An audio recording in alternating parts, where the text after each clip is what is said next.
conforme a gente vai visualizar aí.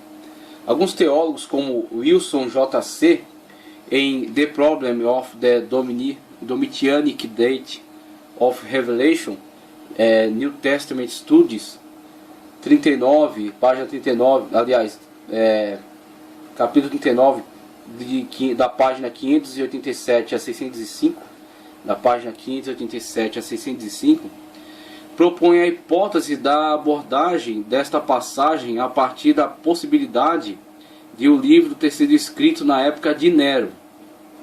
Então esse teólogo ele parte do pressuposto de que o livro foi escrito na época de Nero, um pouco depois, sendo ele tido como o sexto imperador, sendo Nero tido como o sexto imperador, sendo o sétimo um governo breve, e o mesmo Nero retornando como o oitavo, em consonância com a lenda do Nero redivivus, como a manifestação do anticristo. Então havia na época do Novo Testamento uma certa lenda que circulava entre muitas pessoas e também entre os cristãos, por causa da violência de Nero, por causa do governo absurdo, né, de Nero, das perseguições atrozes que esse imperador empreendeu.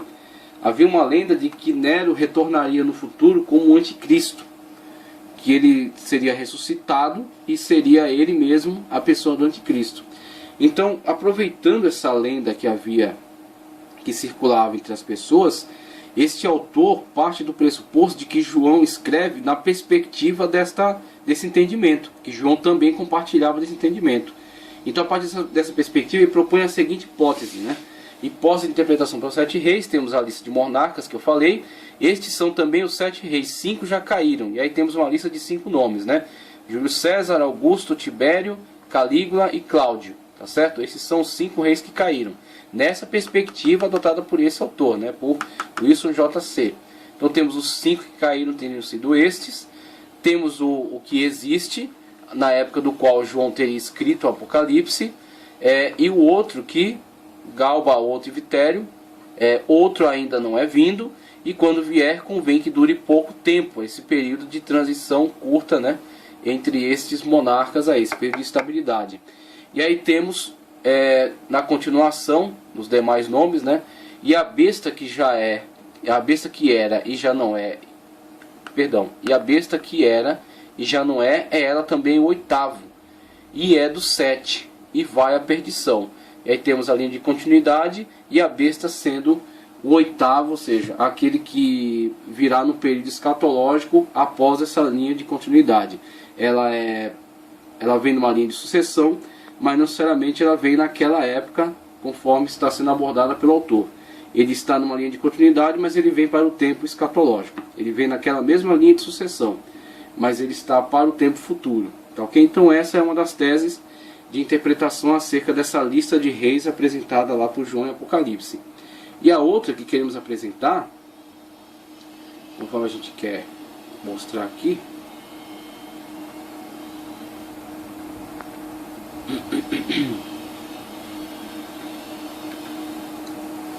outros como Balkan R. em The Theology of the Book of Revelation, Cambridge University Press, propõe que o número 7, como nas demais passagens em que é abordado em Apocalipse, também aqui é um número simbólico que traz a ideia da totalidade dos reis e do sistema romano, sendo admitida a possibilidade de o livro ter sido escrito na época de Domiciano, que aliás é o que a maioria dos historiadores aponta, né? A arqueologia e os historiadores apontam a época de Domiciano para a possível época da produção do livro de Apocalipse, né, da visão revelada a João, na época de Domiciano, encarando a brevidade dos demais reis de Roma, sua queda e sua futura ressurreição no tempo do anticristo.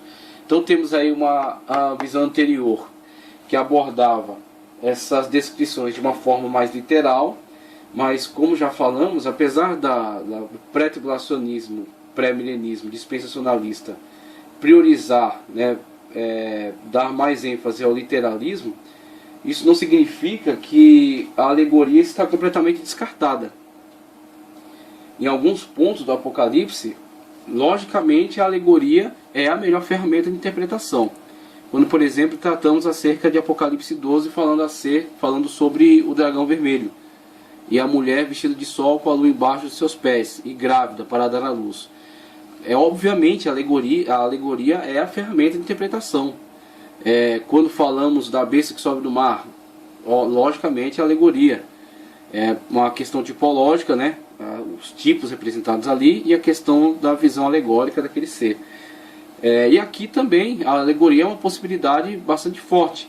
Então, conforme proposto por Balkan, na verdade o que não podemos nos apegar excessivamente a números e a listas, a sucessões, porque o que temos que ter é o seguinte, que João estava simplesmente colocando que o Império Romano, no qual ele estava inserido ainda na sua vida, estava sendo perseguido pelo mesmo, tem uma linha de continuidade anterior, tá certo? A sua época, o rei que sucederá, que terá pouca duração, ou seja, a instabilidade, insegurança, a queda do Império Romano, mas que não será a eliminação total, porque o Império Romano guarda algo para o futuro, para o tempo escatológico ainda, que é a vinda do anticristo numa linha de sucessão daqueles antigos imperadores. Como aqueles antigos imperadores vieram com uma dominação universal, o anticristo também terá esta eficácia da dominação universal. Tá certo? E aí vemos a herança cultural transmitida por meio da instituição da Igreja Católica aos impérios bárbaros, os impérios bárbaros se levantando no futuro como os estados nacionais, tá certo? As nações de hoje, os países de hoje, e esse elemento cultural romano inserido dentro das suas legislações, das suas constituições, tá ok? E no futuro, o anticristo vindo como cabeça de todos esses impérios, cabeça de todos esses reinos, unificando todos eles debaixo do seu domínio, debaixo do seu poder. Então ele vem como que um sucessor futuro, um sucessor escatológico. E aí temos aí na visão de Balkan, esta lista de imperadores não necessariamente apontam um número específico no sentido de serem cronologicamente exatos, mas sim abordando a questão do 7 como uma totalidade. A totalidade dos reis que já foram, a totalidade dos sucessores desde a sua fundação até o momento próximo passado. Aqueles que antes do imperador que estava na época de João estavam no poder. Então temos aí um número primeiro, o número 7, são 7 reis, como a totalidade dos reis que antecederam, tá certo? 5 já caíram, aí João começa a identificar de uma forma mais precisa. Dentre a totalidade dos que já foram, 5 caíram. E aí os 5 caíram podemos até apontar Tibério, 14 a 37 depois de Cristo, Calígula, 37 a 41 depois de Cristo. Interessante que Cristo nasce na época de Tibério, né? Cristo nasce na época de Tibério. E aí vemos aí Tibério. Então Cristo viveu nessa época aqui, viveu na época de Tibério. Calígula, 37 a 41 depois de Cristo. Cláudio, 41 a 54 depois de Cristo. Nero, 54 a 68 depois de Cristo. E aí temos uma sucessão aqui de reis, uma sucessão de reis de Galba, Otto e Vitério, 68, todos nessa época aqui. Finalmente Vespasiano, 69 a 70. Tá, ok? Então temos aqui, dentre a lista de reis que já foram, João identifica alguns, uma certa sucessão de 5 que já caíram. Um existe. Desde que existe, podemos apontar de uma forma mais forte para Domiciano. Domiciano é mais indicado para ser imperador na época em que João recebeu a revelação e escreveu o livro de Apocalipse. Nerva, outro ainda não é vindo, e quando vier convém que dure pouco tempo. E aí poderíamos até indicar poderíamos até indicar Nerva, de 96 a 98, um curto período de reinado, né? E aí temos aí na continuidade, pelo menos segundo a lista, né, Trajano, 98 a 117, e outros ainda que sucederam, mas passando a época de Domiciano, a época de Nerva, que é o que dura pouco. No futuro, temos uma sucessão que não interessa mais a questão da revelação, tá certo? Não interessa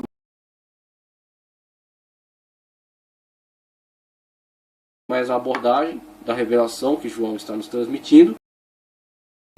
personagem histórico da época dele. João está situando os reis que antecederam, como o número 7, o número de plenitude e totalidade, né? Essa é a abordagem de Balkan, tá ok?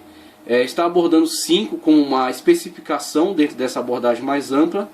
Dentre os 7, dentre a totalidade dos que já foram, 5 caíram. Um existe, e podemos apontar com o Domiciano. O outro vem, mas dura pouco. E o oitavo, quando ele se volta para o oitavo, já é a questão da abordagem do falso cume. A abordagem do cume menor, que se realiza na época dele, mas que aponta para um cume maior, que deverá ser alcançado somente na época futura, na época escatológica. E este oitavo é exatamente a besta, tá certo? Que é do 7 e vai à perdição. A besta que era e já não é, ela também é o oitavo e é do 7 e vai à perdição. A besta, linha de continuidade daqueles impérios, poder mundial, imposição, sistema de governo, como Roma teve, tá certo? Imposição das suas leis e o curto período de duração, indo ela à destruição final, que é a destruição apontada no período de Apocalipse. Tá?